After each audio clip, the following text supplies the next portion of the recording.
Greetings to you from wherever you're watching us. Happy Workers' Day, everyone. We're here to take you on the trip across the money-spinning world of sports. I'm Yemi Adebayo.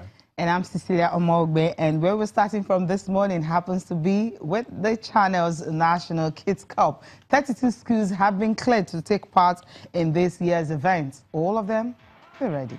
All right, so that's for the Lagos preliminaries. 32 schools. We'll see how far they can go. Of course, Trust Us will give you more as the days go by on the Channel's National Kids Cup. But let's travel to Europe quickly now and talk about this. The big question on everyone's lips with what has been happening in recent times in the UEFA Champions League. The question is, can Bayern bounce back? The Bavarian Giants trailing their opponents, Real Madrid, 2-1. Second leg will play tonight. So the question will be answered by Jupp Heynckes and his players. Can they overturn the first leg deficit? Well, we just have to cross our legs, sit back, relax, and watch whether or not Bayern can get the job done. Okay, we leave football now and go to the United States, talk about basketball. That's where we go next, and talk about the NBA. Okay, I'm very sure we'll do that much later. But in the NBA, the Boston Celtics, you know, staying in the rhythm. Of course, starting round 2 in a very good way and getting a win over their opponents. Talking about the 76ers, it was a nice one. I'm very sure we'll talk about that much later. That's it on the screen. They're staying in rhythm. Cecilia, let's start from there. Let's just start from there. Good one. Yeah, good one for the Boston Celtics. This year has been good for players of African descent.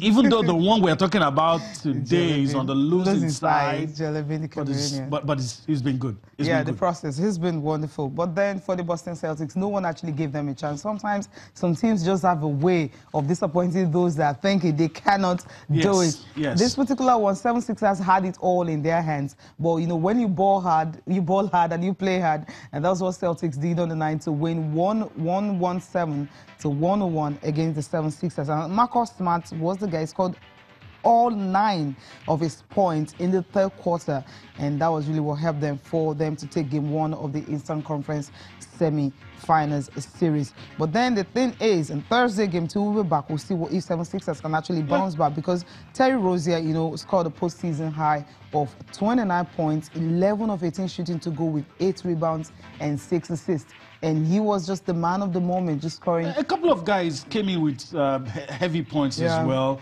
And, you know, that's it right there. A couple of those guys came in. Jason Tatum as well. Hal Horford as well. One of them with 28 points. One with, that's it on screen. But these are the top performers, right?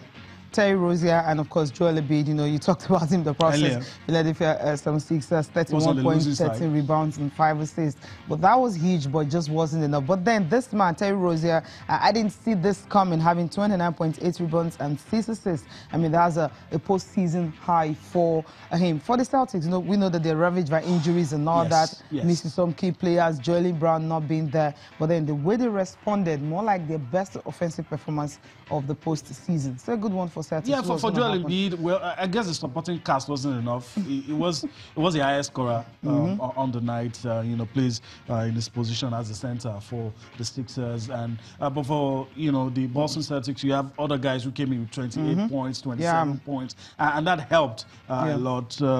Dario Saric, a lot of people expected chipping some points. He got only 12. And so it shows. I think the difference on the night was how much support. Was it because there was too much? I use the word layoff because when they dispatched the Miami Heat in Game 5, they haven't played since that time. You know, but the Celtics had to take it down to the last game to beat the Bucks before they could get here.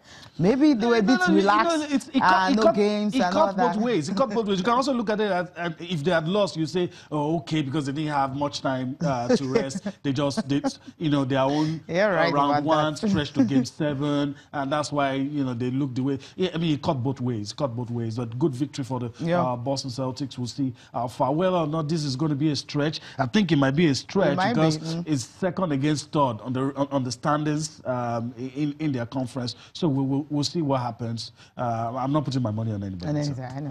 Okay, wait for Game 2 on Thursday night. See what's going to happen in that one. From there, we'll move straight to tennis. Table tennis, talking about Nigeria's performance at the World Team Championship.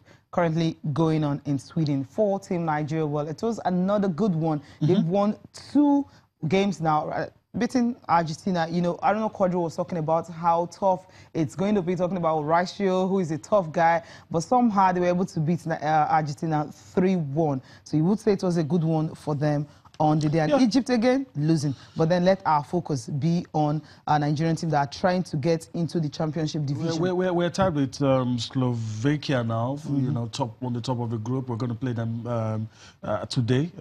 Don't remember the time, but we're playing them today.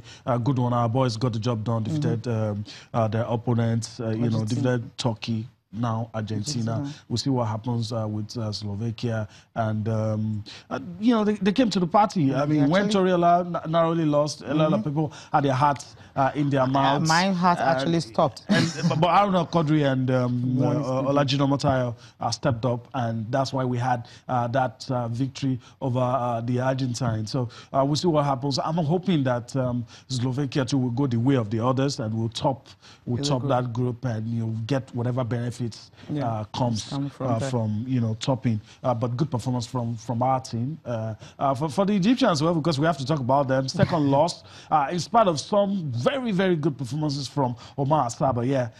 His team lost. And for the ladies, you know, our own ladies are not here at all. We know why. The Egyptians came with the male team, the female team. But, you know, the Egyptians lost. But been lucky. They're holding their heads high because they said, look, we're here, our purpose for being here is to stay in the division.